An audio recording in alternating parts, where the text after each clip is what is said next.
அது உள்ளூர் ஆளுங்களுக்கு கூட்டத்துல வச்சு ஏழை விட்டு தானே முடிவு பண்ணுவாங்க. தெரியுங்கய்யா, கேள்விப்பட்டேன்.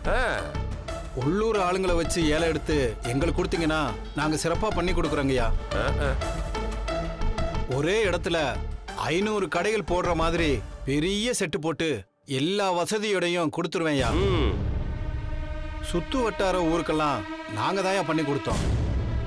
நம்ம ஊர் திருவிழாவையும் பார்த்து பேசி விட்டீங்கன்னா திருவிழா நடக்கிற 3 நாளைக்கும் உங்களுக்கு என்ன செய்யணுமோ திருப்தியா பண்றேங்கய்யா. உங்க எதிர்பார்ப்பு என்னன்னு சொல்லுங்கய்யா, அதை பத்தி பேசலாம். ஒரு நாளைக்கு 2 லட்சம்னு 3 நாளைக்கு சேர்த்து 6 லட்சம் இதுல இருக்குங்கய்யா.